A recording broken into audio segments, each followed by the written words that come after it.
Hi everyone, I am here today with Kathleen and Jim Conway, and we are going to take a tour of their amazing yard full of native plants.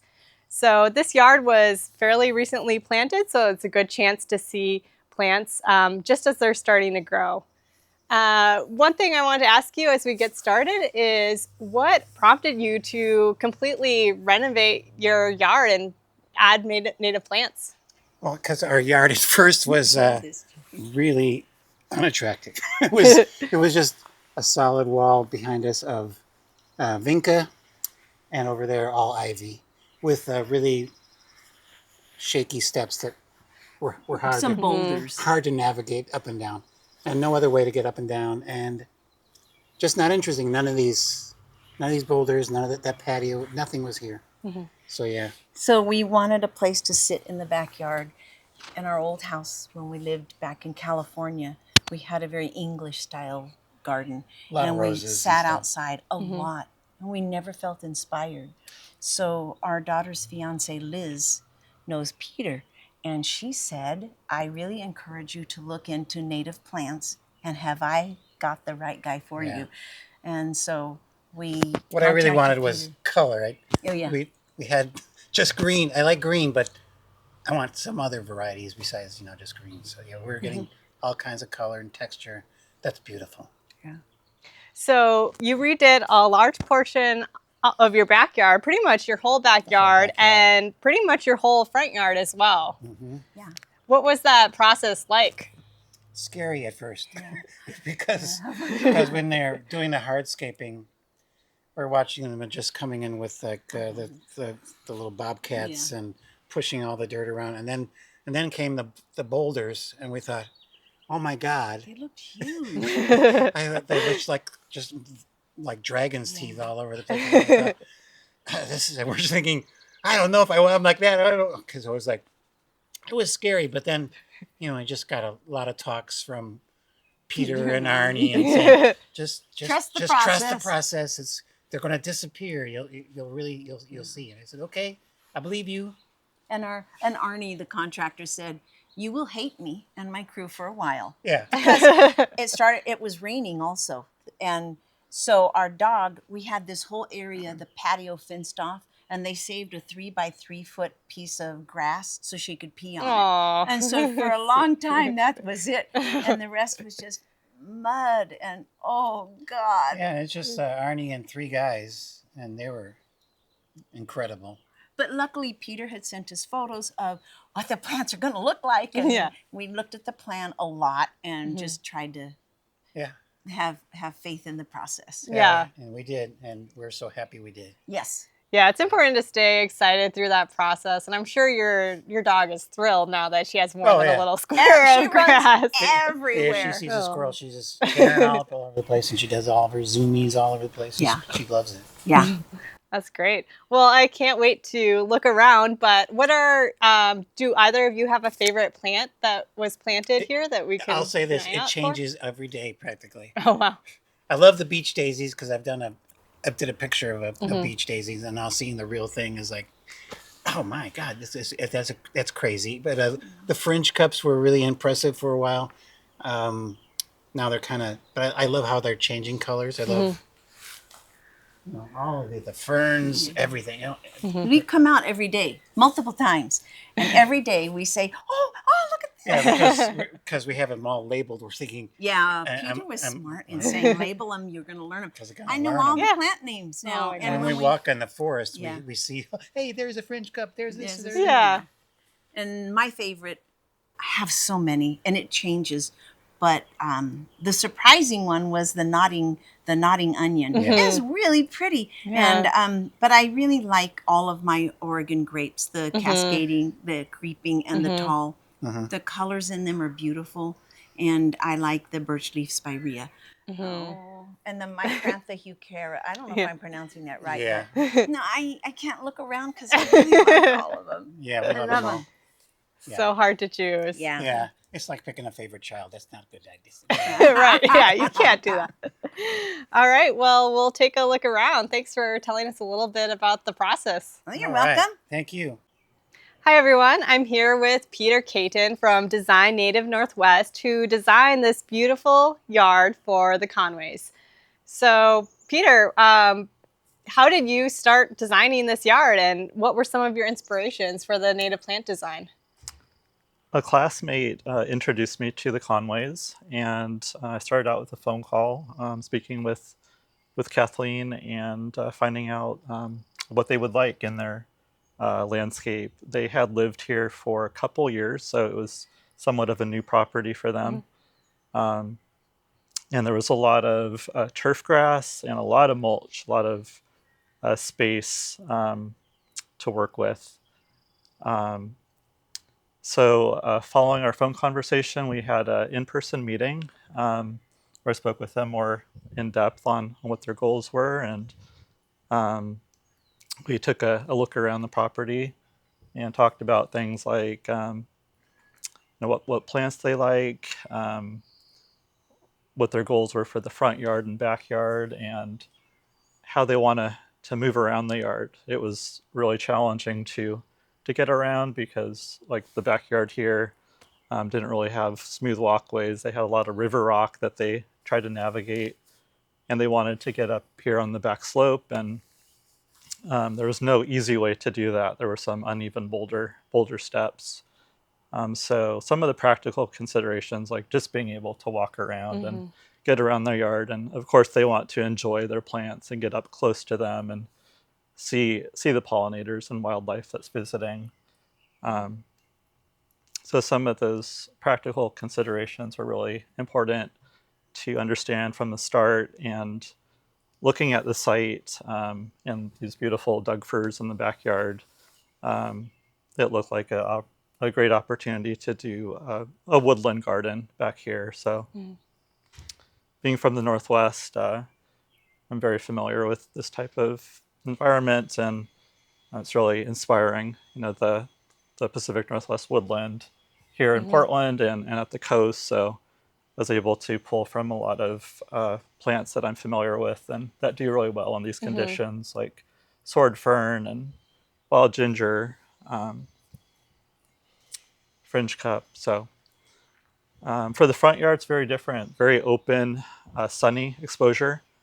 And it reminded me more of like the gorge and the steep sunny slopes on the gorge with beautiful wildflower displays and boulders, and in Portland, similar to the bluffs overlooking the Willamette River in North Portland near University of Portland.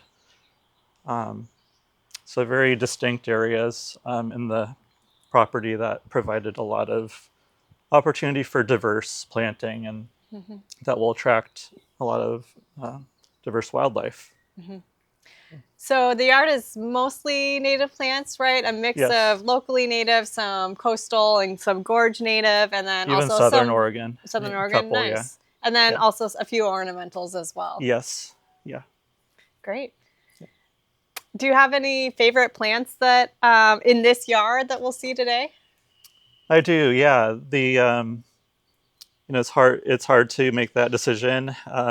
The favorite, everything has a season, and during the year, some are looking just fantastic. And um, the one that really stood out to me in late April is the Western azalea, and the flower and the light pink peach color, just really, really amazing. So even with the first year, that first spring, so that really impressed me. I look forward to seeing how that does over time. But definitely, there's a lot of exciting plants throughout the garden. Yeah, the Western azalea, we'll put a picture on in the video, but I mean, it was so showy. I mean, just amazing. And it's just a great reminder that native plants can be absolutely just as showy as, an ornamental plant. So that's wonderful. I also heard that you did a little bit of a sun study to really figure out the solar conditions around the whole yard. Yes, yes. Last summer in July, um, it's when we were doing the initial site analysis and getting the base map. So documenting the existing conditions and creating a scaled map of the property. And the part of it is just visually taking in what areas are getting sun and shade at different parts of the day. And then you can use technology to help assess that as well. And Jim, the owner of the property here, Jim and Kathleen were able to help me with a drone. Jim flies a drone and was able to get photos throughout the day, every couple hours. So I was able to look at those photos and to get a better sense of where the sun and shade patterns are. Of course, that changes throughout the year, but it was really helpful to get a snapshot of those patterns at that point in time. Did that change any of your plans or preconceived ideas for the design? I think reviewing the sun study did help me make some adaptations to different areas that I thought maybe this gets blasted with sun all day, but I find that it gets only morning sun. So it gave me some more nuance to understanding what the light conditions are. Great. Well, we'll go around the yard, we'll see some of the plants and hear a little bit more about the beautiful native plants in this yard. Okay, let's start our tour in the front yard. So this is the sunnier portion of the yard. You can see there's not really any large trees in this section. So obviously I assume these are pretty much full sun plants here. Let's take a look at some of the plants here. So we have grass here. What type of grass is this? This Peter? is a roamer's fescue here. Nice. And I think this is a pretty common, I think one of the most commonly used native grasses. This has a nice blue-green blades of grass here. And then it looks like back here we have some red columbine, and it's actually still blooming a little bit, which is cool. The flowers are just so beautiful. Kathleen was really excited about this one. It's fun to see it blooming already profusely. And I think this one is probably a good plant for hummingbirds, I would guess. Yeah, looks like a flower that they would like. This is a California fuchsia over here. So quite a nice, unique color to it. Yeah, it reminds me of like the color of like a lavender plant. Yeah, it's gonna have bright orange, red tubular flowers, late summer. So it's nice to have that summer interest going towards the fall. And is this native to Southern Oregon? Southern. Okay. Yeah. And then it looks like we have some pearly everlasting here. Yeah. We'll have nice little white flowers that looks like baby's breath, right? Yeah. Kind of. Looks like we have some, is this birch leaf? That's a spirea? birch leaf spirea. Looks like it's already done blooming for the year. And these are really nice. I mean, they have really nice color either from the sun or also in the fall. They also can get this red color if you look over here. They get to be about a 3'3". Yeah, 3 so by a 3 really nice size. smaller scale bush to fill in.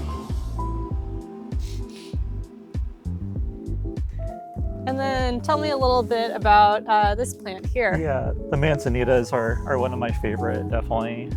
Evergreen and winter or early spring flowering. This is a cultivar, not a native manzanita. The native manzanita is quite difficult to source, but it is possible.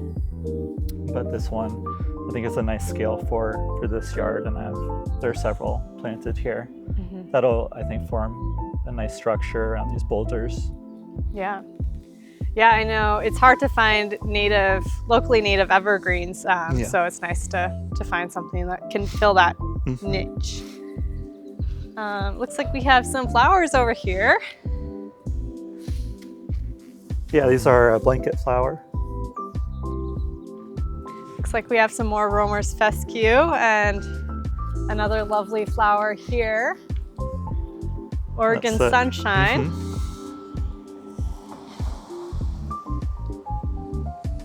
And these are very prolific bloomers, right? Yes, yeah, they can. Just full of blooms once they really get established.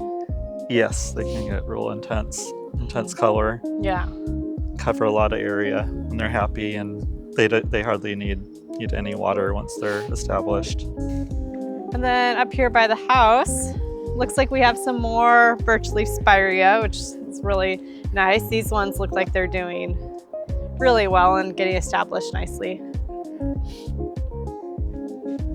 And it looks like there's 2 ornamental. These azaleas were here originally. We changed the location a little bit. We put one over here. But yeah, they have a nice bloom in early spring.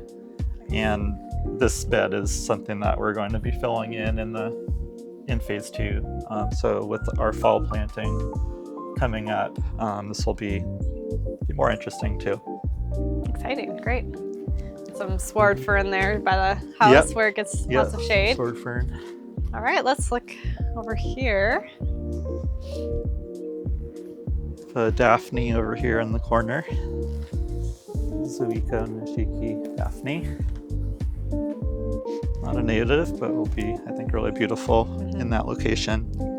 Yeah, the foliage has a nice shape.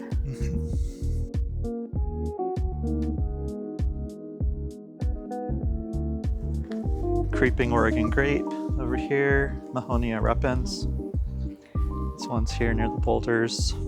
So this is the Oregon grape that is more east of the Cascades. Yeah. But it does really well in sunny areas here, I Yes. think. So we have some in our yard, and it's doing great. Yeah, it's really adaptable. And these spirea here, we have 3 that are pyramid spirea. Oh, cool. And you can see from the shape of the blooms why it's called that. They're a naturally occurring hybrid between the birch leaf spirea and Douglas spirea. Okay. I could see that. So they take that intermediate size. They get to about 4 feet. Oh, nice. So not huge like the Douglas, or quite as low as the birch leaf. And I think they take some of the drought tolerance from birch leaf, but can also deal with a little more moisture since they have the Douglas spirea qualities too. That's great. I wasn't familiar with that. So it's a nice in-between when you need a scale, because Douglas spirea can get crazy. Yes. Okay, let's check out some of the plants down here. Wow, look at this beautiful beach daisy. Yeah. So pretty. And so tidy and low growing as well. Mm-hmm. It blooms a long time, so it's a long bloom span, and it stays evergreen pretty well. It does die back at some point in winter, but Jim is an artist, and he has done a painting of beach daisy that was really beautiful in that. So I wanted to make sure to include some in the design. And this is something you can find at the Oregon coast, so it's not locally native, but it does well here.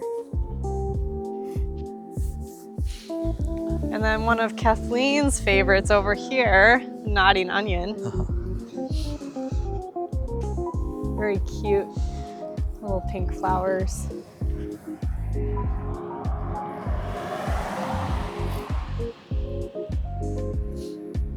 And I've heard that eventually you can divide a nodding onion if you wanted to. What grass is this? This is tufted hair grass. This one here. You can see how tall this is. It's taller than me. Very cool.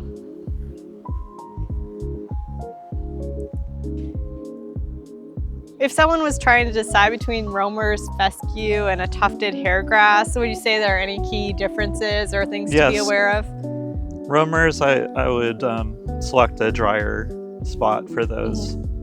Something that gets a lot of sun and not too much water. The tufted hairgrass here, it's near the lawn, so the lawn's going to consistently get some water, irrigation. So that's why this is a better location for the tufted hair grass. And you mentioned irrigation, so I know from talking beforehand that actually, you know, this front area is irrigated. And can you tell us a little bit more about why the homeowners wanted to go with some irrigation here? It's a fairly large property, so to establish the plants by hand would take a lot of work and a lot of time. So they wanted to use some irrigation to help get the plants established, and they went for the most part with drip irrigation, which is a more efficient method of irrigating plants. Provides the water at the place where it's needed, and it doesn't have a lot of like overspray into areas where it's not needed, and it doesn't put a lot of water on the leaves, which can also be detrimental to some plants. It's also adaptable, so if the plants are at a point where they're really fully established and don't need any more water, they can put caps on those or remove the lines. And the area of the lawn does have some like pop-up irrigation to keep the lawn evenly irrigated as well. But the lawn has been minimized pretty significantly since we started the project. Yeah. It covered most of this area initially. And in the phase 2, we're going to be trimming some more from this edge to my left as well. So, yeah. Well, that's great. It's just nice to know, you know, that when you start planting your native plants, yes, eventually they're going to be really well established and shouldn't really need much, if any, watering. But right when you're planting, they're going through a lot of stress, and they really need a little bit of extra water to help them have a strong start. Yeah, and we did plant in the fall.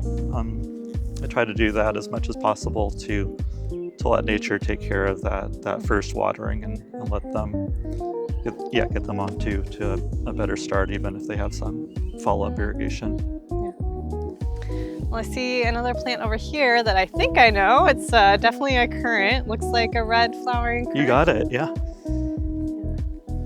I mean, this is like I think this is the showiest native plant. I mean, just beautiful pink blooms and an early bloomer too. So it's really nice. Hummingbirds love it. Yeah. Pollinators love it. I feel like it's just, everyone needs a red flowering currant. Absolutely.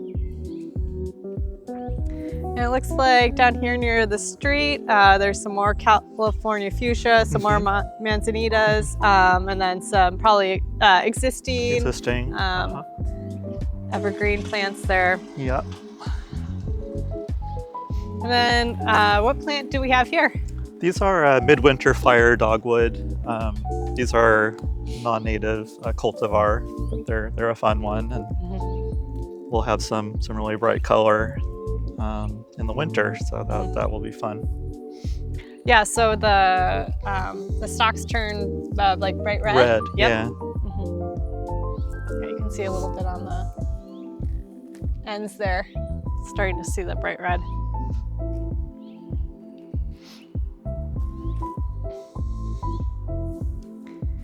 And it looks like down here we have some more tufted hair grass and beach daisy.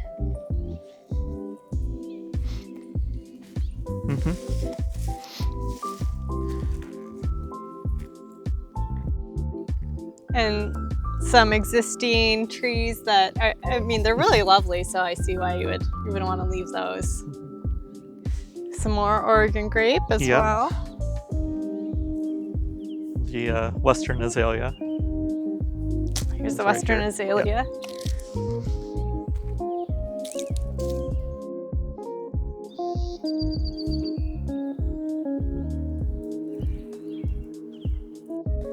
And by the side of the house, some more native plants, some woodland strawberry.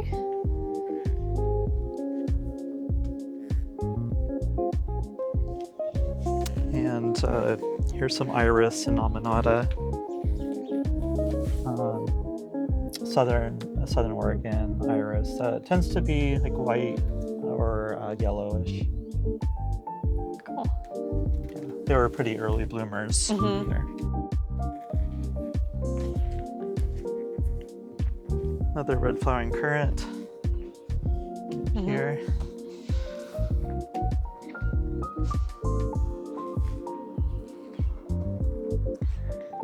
And some false Solomon seal here.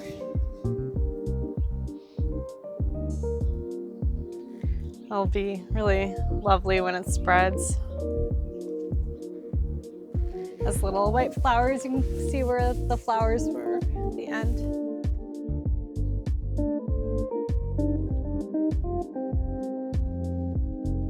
Now, is this path new here? Yes. This gravel path? Yes, this path is new. This was that unstable river rock initially. So this is much smoother and easier.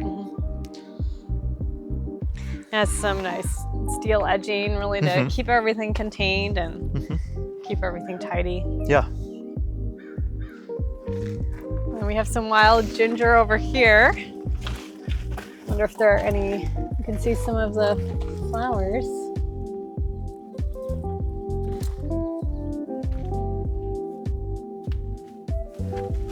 Can you show in here?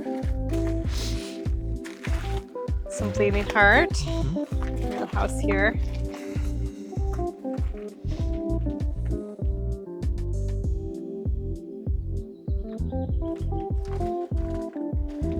And this is non-native, right? Correct. Yeah, these are non-native yew. It's a beanpole yew. They get about 2 feet by 2 feet. Cute. Create kind of some nice Verticality. vertical element. Yeah. So they're not just looking at a blank wall. Right. There. Probably evergreen as well. So maybe we can get you can see the whole yard here. You can see there's a lower patio area and steps up to a little walkway that goes through the slope section, which is really nice. So we'll show some before pictures, but it was really all covered and really hard to get up that hill. So it sounds like the Conways have really enjoyed having these different sitting areas, and it'll be nice as everything continues to grow in.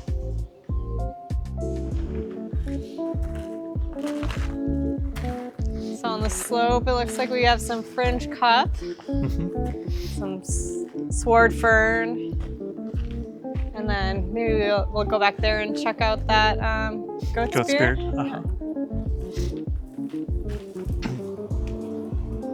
Ghost beard shared a pot with red flowering currant.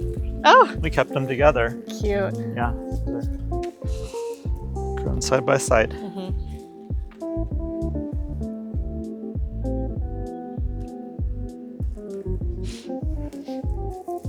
then is this an azalea? Yeah, a non-native ornamental azalea that was elsewhere on site. It was actually, I think, in a pot still. It was planted, but within the pot for some reason. Yeah. Nice. Some nice color right now. Yeah. It looks like a rose here, right? Yeah, it's a bald hip rose. That's one of our roses that does really well in shade, the shade condition. And it won't stick you too much. Yeah. The thorns are really fine, more like hairs.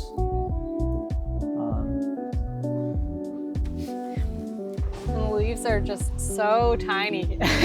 Yeah. And pink flowers, right? Pink, Clusters of light pink flowers. Yeah, I don't know if there are still some on there. Looks like it's done blooming. Yeah. And it looks like some salal here, doing well. Did you do anything special to help get the salal established? We may have brought in some woody debris to plant near it. We did that for some of the plants, like the azalea and vanilla leaf. There's some that really like that. really healthy forest soil. And this some of the salal here was occurring when we came in, so wow. there was a limited amount of it over near the ocean spray. So it was a good sign that there's something about the soil that may be conducive to salal doing well. And so far it looks like it's doing great. Looking very good, actually. Yeah. It looks like something's nibbling it too. Yeah.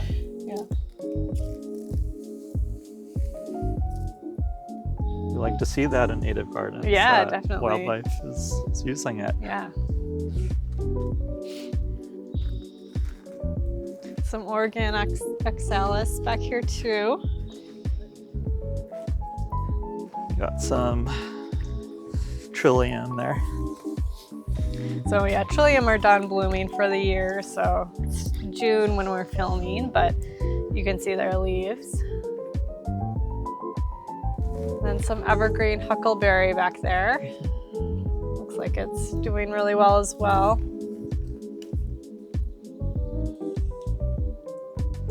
And when you thought about this design, I can tell that, you know, the plants that are going to grow a little bit taller are, you know, closer to the fence, and then lower plants farther forward, which is a nice way, right, to, you know, make sure all the plants are able to be seen and kind of create a backdrop.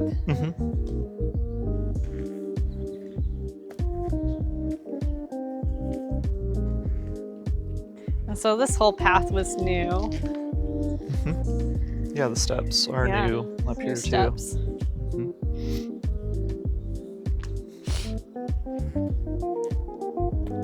This is starry false Solomon seal. So a little bit smaller than the false Solomon seal that we saw earlier. Going into the project, the Conways didn't necessarily have backyard habitat certification on their mind or as a goal, but they've really gotten excited about it and had a certification visit, and they were certified like off the bat. Wow. So they were super excited, and they've started to do things like starting a brush pile for wildlife back here. Let's check out the brush pile. And tell us a little bit about why a brush pile might be important for wildlife. Wildlife may need some place to like escape from predators. So this provides more habitat and protection for a variety of different animals, birds, and yeah. And you'll see, you know, naturally brush piles basically in the forest that, you know, animals are using. So it's important to also have these in our habitats as well. And I like how, you know, they don't have to be front and center. They can be kind of hidden in the back and still be useful for wildlife, but still have, you know, a beautiful yard for people. It looks like some established rhododendrons and azalea. Yeah, quite a few established rhododendrons here. Then we have inside out flower back here. Looks like there's actually some blooms maybe still on that. They like really shady, right? Yeah. You can see the inside out flower that's getting a little bit more sun is maybe not thriving as much as the ones in the shade there. So another western azalea. Pretty right there. And then more salal, sword fern, fringe cup. In this area, salal was naturally occurring. Oh wow. Yeah, it got a little bit uprooted, some of it in the process of construction, but we definitely reinforced it with a lot of new salal there. Yeah, speaking of naturally occurring, I see that there was one very large naturally occurring plant here. Yeah, ocean spray was here. That was pruned into like a lollipop shape, as were many of the shrubs in the garden before this project. So I encourage the Conways to communicate with their gardener about ongoing management and let it go and take its natural form. Right. And see the amazing blooms that it has. Yeah, I mean, it's just beautiful. It's Yeah. probably 10 feet tall, 12 feet Yeah. tall. If I stand next to it, you can see how tall it really is. Yeah, probably Yeah. 12 feet or so. We have an ocean spray that we got, and it's like this tall. So it's hard to picture that, you know, someday it could be this tall. I mean, if you look at the base over here, it's just, I mean, who knows how old this is, and it's yeah, very well established. There's vanilla leaf here. Yeah, it's like a vanilla leaf. Now, do you know why they call it vanilla leaf? I think it may have some scent, maybe when it's dried, dry leaf. Somewhere over here.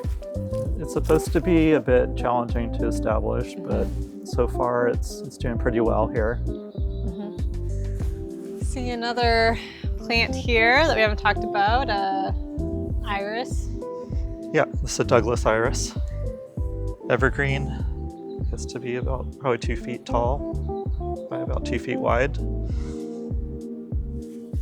Here's some heucheras here. This one is called Heuchera chlorantha, and it can take shade, and it can take more of a sunny kind of rock garden exposure too. You see heucheras a lot in the commercial trade. Right. All different colors, lime green, purple. Ours are, I'm really amazed how beautiful our native ones are, and we have Heuchera micrantha just over here. Yeah, let's take a my look left. at this. I mean, you can just see how you might recognize a similarity to some of the common, you know, nursery varieties, but I mean, our native variety is just, I mean, it's beautiful. Yeah, Yeah. it's gorgeous.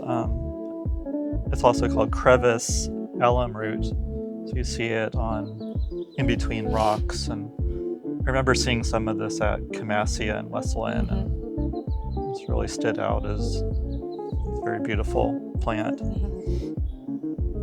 I hope it will become more available soon. Yeah, definitely. Did you have trouble sourcing any of the plants for the Conways?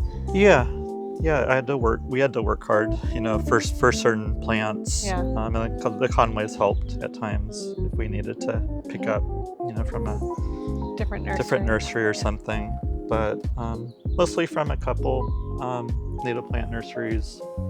And then we had to fill in, you know, there's some smaller native plant nurseries and some of our nurseries that sell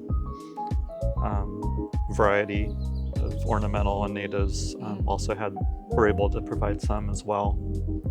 So over here, it looks like we have This is sluice sedge. sluice sedge. Yeah. So this area at the bottom of the slope, as you can expect, gets a lot of water. The lawn that was here before was the Conways mentioned it had a lot of, you know, it was very soggy and in poor condition. Yeah. So in the plant selections, we wanted to make sure that plants at the bottom of the slope would be good at soaking up water and putting it to good use. And reduce the need for a lot of drainage infrastructure, like French drains. There are some French drains in this area, but we were able to limit like the amount of that by putting in, you know, plants that are adapted to the site. And that's part of ecological gardening, is to work with the site and basically celebrate it. You know, it's a wet area. Let's bring in plants that can use that and thrive in those conditions. Oftentimes, more mainstream landscaping has looked at properties to change the soil conditions to make it more uniform.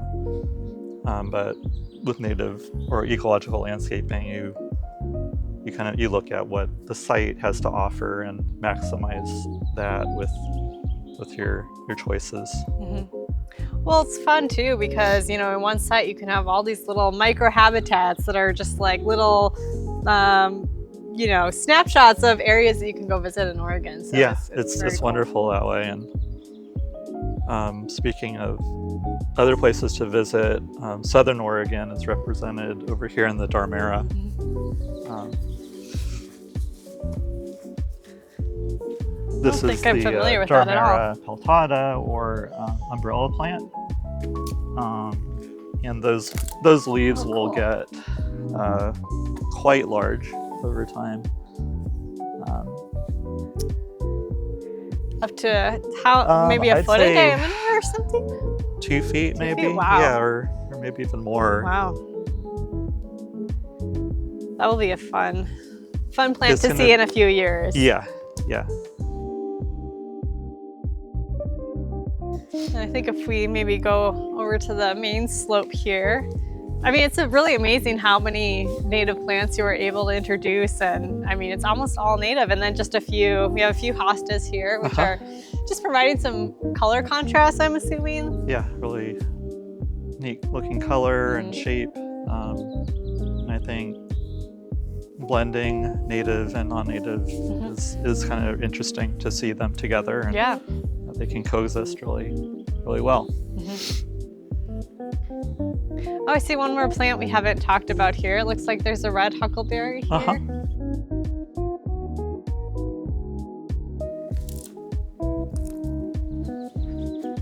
So that will have edible berries eventually, right, when it gets established enough. See another plant maybe that we haven't talked about. Cascade Oregon grape. So this is a pretty low, basically low to the ground compared to the tall Oregon grape. Obviously, can get pretty tall. Yeah, Cascade can get to maybe 2 to 3 feet tall. And you know, it gets really bright red leaves when it gets a lot of sun, right? Yeah. But normally is pretty dark green, so it can be interesting to see. See some more heuchera here. Yeah, that's also the Heuchera micrantha. It has pinkish flowers as opposed to the one over there, and I imagine it may be from sun exposure or just the genetic diversity. I think I got these from different nursery sources. It's pretty. Another red huckleberry behind there. Near the stump. Did you bring this in for the project, or was this already here? It was kind of accidentally dislodged when they were doing work in that area. So it's an existing dug fir stump that was over near the ocean spray, and it seemed like a really nice focal point here. Yeah, it's fun to work with nurse logs and old stumps, just in a way that feels pretty artful and contained. I think it's nice. Deer ferns want some attention. It's look at this. Are these locally native? Yeah, it's our deer fern. Likes the wet, moist conditions. Major change back in the backyard for phase 2 is we're going to put in a ceanothus versiflorus. Where are you going to put that? To the right of the ocean spray. Okay. So it will replace the arborvitae that are the 5 arborvitae towards the back fence. Yeah, that'll be nice. So provide a nice evergreen structure and some privacy, but also a lot of blooms and attract a lot of pollinators with that. So it sounds like they're going to do a phase 2, just adding more plants to certain areas and replacing some?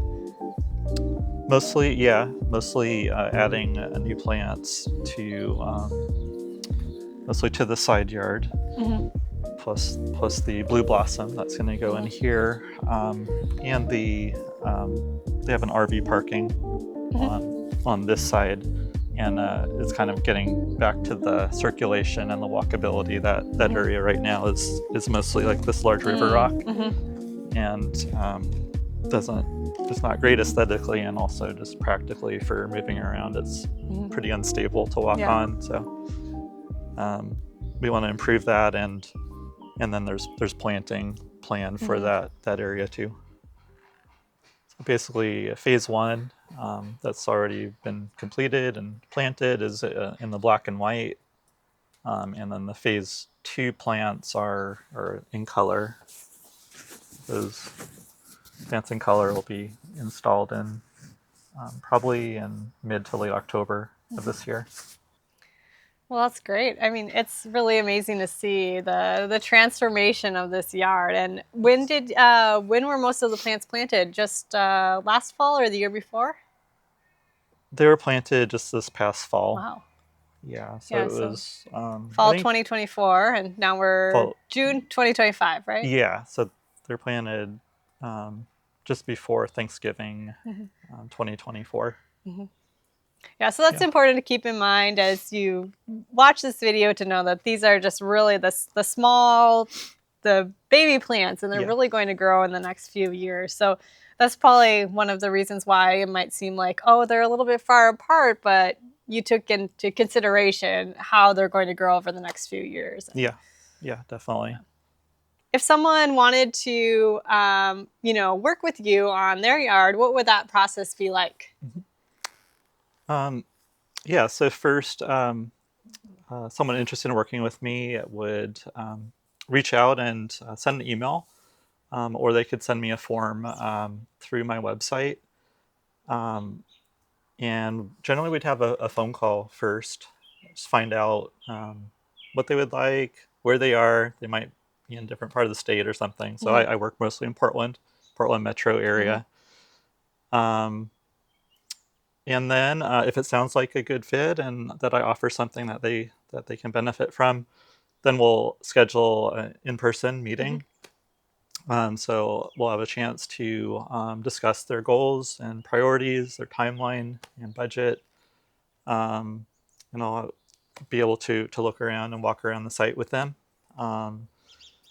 And if they're interested in a proposal, then I'll write up a design proposal that shares what the objectives are, based on our discussion, and then the client will decide if it looks good. If it looks good, then we will move forward with the design process, and it generally starts with a site review or a site analysis, where I'll come out and also have an assistant help with developing a base map of the site that gets everything to scale, the existing plant material, the house, where the doors and windows are, where existing pathways and hardscapes are. And then from there, I'll start to draft the design, and then I'll meet with the client to present that plan drawing, and then based on that feedback, we'll go with that pretty much, or maybe they want some changes, and then I'll revise the plan, and then present them the final plan. And then follow the installation phase or implementation of the project. That's flexible. Some clients want to DIY. They want to do the planting or installation themselves. Some are also happy to have my help with connecting with qualified and excellent contractors. So I'm happy to help make those connections too, so clients can get estimates from contractors on the project. So I'll help them through that if they would like to navigate that. And then as we approach planting day, I'll help to lay out the plants according to the plan, and also help with other layout elements of the plan, which may include boulder placement. I won't lift them myself, but I'll help to indicate where they can go. in a nutshell, kind of what the process looks like. Great. Well, we'll put your email address and your website in the description. So if anyone has any questions or wants to get in contact with Peter for their own yard, you can reach out. So thanks, everyone. Until next time. Thank you, Hannah.